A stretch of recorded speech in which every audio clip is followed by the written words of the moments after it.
नमस्कार दोस्तों, स्वागत है आपका हमारे YouTube चैनल पर। आज मैं लेकर आई हूँ शिव महापुराण कथा का 12वां और 13वां अध्याय। चलिए शुरू करते हैं। भागवन। सूत जी बोले, हे विद्वान और बुद्धिमान महर्षियों, मैं मोक्ष देने वाले शिव क्षेत्रों का वर्णन कर रहा हूँ। पर्वत, वन और काननों सहित इस पृथ्वी का विस्तार 50 करोड़ योजन है। भगवान शिव की इच्छा से पृथ्वी ने सभी को धारण किया है। भगवान शिव ने भूतल पर विभिन्न स्थानों पर वहाँ के प्राणियों को मोक्ष देने के लिए शिव क्षेत्र का निर्माण किया है। कुछ क्षेत्रों को देवताओं और ऋषियों ने भी अपना निवास स्थान बनाया है, इसलिए उसमें तीर्थत्व प्रकट हो गया है। बहुत से तीर्थ ऐसे हैं जो स्वयं प्रकट हुए हैं। तीर्थ क्षेत्र में माने जाने पर मनुष्यों को सदा स्नान, दान और जाप करना चाहिए, अन्यथा मनुष्य रोग, गरीबी तथा मुक्ता आदि दोषों का भागी हो जाता है। जो मनुष्य अपने देश में मृत्यु को प्राप्त होता है, वह इस पुण्य के फल से दोबारा मनुष्य योनि प्राप्त करता है, परंतु पापी मनुष्य दुर्गति को ही प्राप्त होता है। ब्राह्मणों, पुण्य क्षेत्र में किया गया पाप कर्म अधिक दृढ़ हो जाता है, अतः पुण्य क्षेत्र में निवास करते समय पाप कर्म करने से बचना चाहिए। सिंधु और सतलुज नदी के तट पर बहुत से पुण्य क्षेत्र हैं। सरस्वती नदी परम पवित्र और 60 मुख वाली है, अर्थात उसकी 60 धाराएं हैं। इन धाराओं के तट पर निवास करने से परम पद की प्राप्ति होती है। हिमालय से निकली हुई पुण्य सलिल गंगा 100 मुख वाली नदी है। इसके तट पर काशी, प्रयाग आदि पुण्य क्षेत्र है। मकर राशि में सूर्य होने पर गंगा की तटभूमि अधिक प्रस्थ है एवं पुण्यदायी हो जाती है। सोनप्रद नदी की 10 धाराएं हैं। बृहस्पति के मकर राशि में आने पर यह अत्यंत पवित्र तथा अभिष्ट फल देने वाली है। इस समय यहाँ स्नान और उपवास करने से विनायक पद की प्राप्ति होती है। पुण्य सलीला महानदी नर्मदा के 24 मुख है। इसमें स्नान करके तट पर निवास करने से मनुष्यों को वैष्णव पद की प्राप्ति होती है। तमसा के 12 तथा रेवा के 10 मुख है। परम पुण्यमयी गोदावरी के 21 मुख है। यह ब्रह्म हत्या तथा गोवध पाप का नाश करने वाली है एवं रुद्रलोक देने वाली है। कृष्ण वेणी नदी समस्त पापों का नाश करने वाली है। इसके 18 मुख हैं तथा यह वैष्णवलोक प्रदान करने वाली है। तुंगभद्रा 10 मुख वाली है। यह ब्रह्मलोक में देने वाली है। स्वर्ण मुखरी के 9 मुख हैं। ब्रह्मलोक से लौटे जीव इसी नदी के तट पर जन्म लेते हैं। सरस्वती नदी, पंपा सरोवर, कन्याकुमारी, अंतरीप तथा शुभकारक श्वेत नदी सभी पुण्य क्षेत्र हैं। इनके तट पर निवास करने से इंद्रलोक की प्राप्ति होती है। महानदी कावेरी परम पुण्यमयी है। इसके 27 मुख हैं। यह संपूर्ण अभीष्ट वस्तुओं को देने वाली है। इसके तट ब्रह्मा विष्णु का पद देने वाले हैं। कावेरी के जो तट शैव क्षेत्र के अंतर्गत है, वे अभीष्ट फल तथा शिवलोक प्रदान करने वाले हैं। अब 13वां अध्याय शुरू करते हैं। इसमें सदाचार, संध्या वंदन, प्रणव, गायत्री जाप एवं अग्निहोत्र की विधि तथा महिमा बताई हुई है।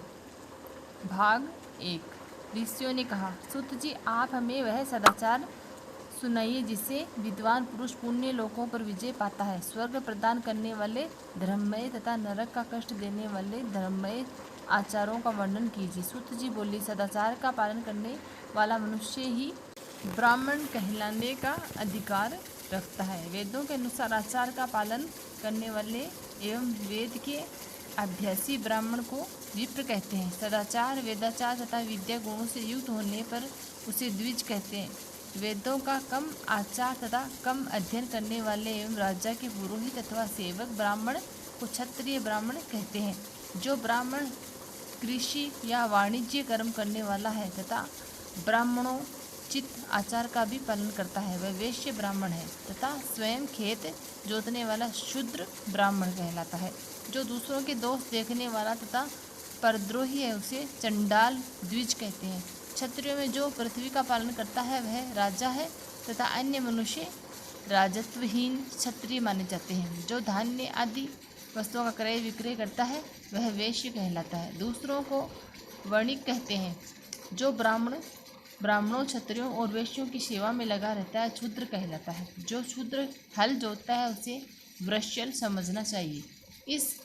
इन सभी वर्णों के मनुष्य को चाहिए कि वे ब्रह्म मुहूर्त में उठकर पूर्व की ओर मुख करके देवताओं का धर्म का अर्थ का उसकी प्राप्ति के लिए उठाए जाने वाले क्लेशों का तथा आय और व्यय का चिंतन करें।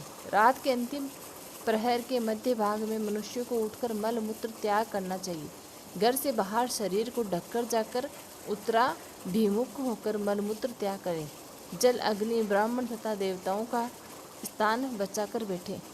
उठने पर उस ओर न देखें। हाथ पैरों की शुद्धि करके 8 बार कुल्ला करें। किसी वृक्ष के पत्ते से दातुन करें। दातुन करते समय तर्जनी अंगुली का उपयोग नहीं करें। तदंतर जल संबंधी देवता को नमस्कार कर मंत्र पाठ करते हुए जलाशय में स्नान करें। यदि कंठ तक या कमर तक पानी में खड़े होने की शक्ति न हो तो घुटने तक जल में खड़े होकर ऊपर जल छिड़ककर मंत्रोच्चारण करते हुए स्नान कर तर्पण करें। इसके उपरांत वस्त्र धारण कर उत्तरी भी धारण करें। नदी अथवा तीर्थ में स्नान करने पर उतारे वस्त्र वहां न धोएं। उसे कुएं, बावड़ी अथवा घर ले जाकर धोएं। कपड़ों को निचोड़ने से जो जल गिरता है वह एक श्रेणी के पितरों की तृप्ति के लिए होता है। इसके बाद जाबाली उपनिषद में बताए गए मंत्र से भस्म लेकर लगाएं। इस विधि का पालन करने से पूर्व यदि भस्म गिर जाए तो गिराने वाला मनुष्य नरक में जाता है। ओपोहिष्टा मंत्र से पाप शांति के लिए सिर पर जल छिड़कर यस्य छयाय मंत्र पढ़कर पैर पर जल छिड़कें। ओपोहिष्टा में 3 ऋचाएँ हैं। पहली ऋचा का पाठ कर पैर, मस्तक और हृदय में जल छिड़कें। दूसरी ऋचा का पाठ कर मस्तक, हृदय और पैरों पर जल छिड़कें तथा तीसरी ऋचा का पाठ करके हृदय, मस्तक और पैर पर जल छिड़कें। इस प्रकार के स्नान को मंत्र स्नान कहते हैं। किसी अपवित्र वस्तु से स्पर्श हो जाने पर, स्वास्थ्य ठीक न रहने पर, यात्रा में या जल उपलब्ध न होने की दशा में मंत्र स्नान करना चाहिए। प्रातःकाल की संध्योपासना में गायत्री मंत्र का जाप करके 3 बार सूर्य को अर्घ्य दें। मध्याह्न में गायत्री मंत्र का उच्चारण कर सूर्य को एक अर्घ्य देना चाहिए। सायंकाल में पश्चिम की ओर मुख करके पृथ्वी पर ही सूर्य को अर्घ्य दें। सायंकाल में सूर्यास्त से 2 घड़ी पहले ही की गई संध्या का कोई महत्व नहीं होता। ठीक समय पर ही संध्या करनी चाहिए। यदि संध्योपासना किए बिना एक दिन बीत जाए तो उसके प्रायश्चित हेतु अगली संध्या के समय 100 गायत्री मंत्र का जाप करें। इस दिन छूटने पर 1 लाख तथा 1 माह छूटने पर अपना उपनयन संस्कार करें। 13वां और 12वां अध्याय यहीं समाप्त होता है। मिलते हैं अगले अध्याय के साथ। धन्यवाद।